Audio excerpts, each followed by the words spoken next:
She had on a white dress that morning, the one with the little blue flowers I got her during our honeymoon in Maui. She looked beautiful, excited.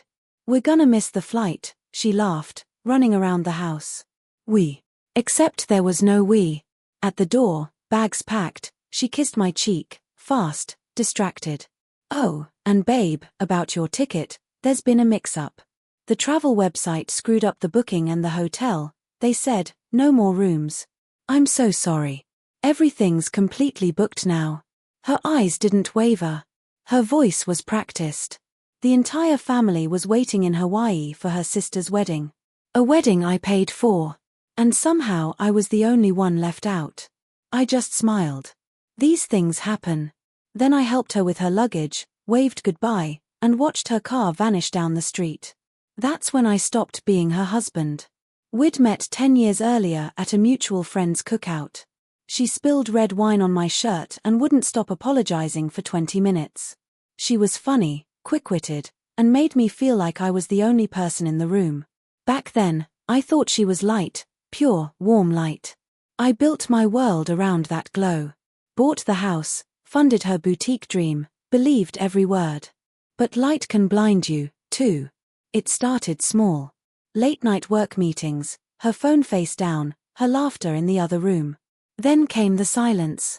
Not angry, not cold, just emptiness. I noticed her perfume changed, the way she got dressed when she went out with the girls. And then one night, her phone lit up next to me. A text, brief, intimate, from a guy named Colby. I didn't confront her. I didn't need to. I just started collecting receipts, hotel confirmations, transfers from our joint account to her business, messages backed up to the cloud she thought I never checked.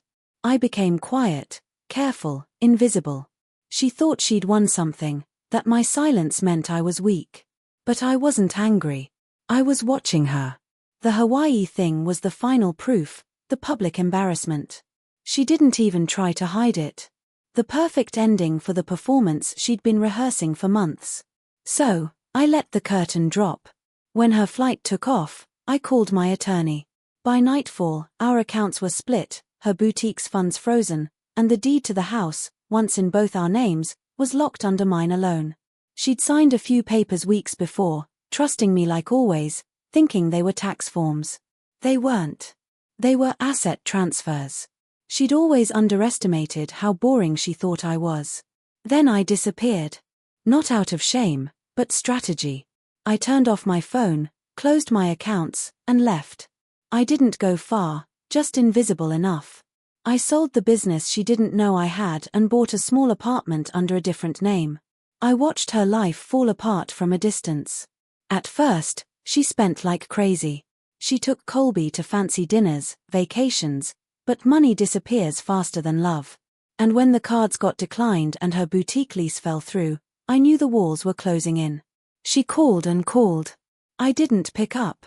Months went by. She filed for divorce. I didn't fight it. The court gave her nothing but her name. 1 year later, I showed up again. Not to see her, but at her sister's new place, the one in Hawaii. They were throwing an anniversary dinner. She didn't expect to see me there, obviously, but I had an invitation from her brother-in-law, who still respected me, who never bought her lies. When she saw me walk through that door, wine glass in hand, her smile froze. "Daniel," she whispered. I just nodded, polite, calm, the way you'd greet a stranger. Throughout dinner, I talked with her family like nothing changed, laughing, reminiscing, careful not to bring up anything she'd done. I didn't have to. They already knew. She'd destroyed too many relationships trying to rewrite her story. Later that night, as people started leaving, she came up to me outside on the balcony. "Why are you here?" she hissed. I looked at the ocean, the same one I was supposed to see a year ago. "To say goodbye," I said. "Ha." Eyes searched mine, frantic. "You destroyed me." I finally looked at her. "No," I said quietly. "You did that when you decided I didn't matter." Then I left. No drama, no yelling, just the quiet closure of a man who'd already moved on. It's been another year since that night. She moved away, changed her name, tried starting over. But every time I check, a new business failure, a new relationship gone south, I see the same cycle. She still doesn't get why her world keeps falling apart. It's simple. When you lie to someone who pays attention, when you betray someone who stays composed, you don't just lose them, you lose the fantasy that you were ever in control.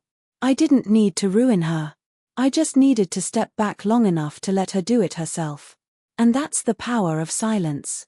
It always writes the ending for you.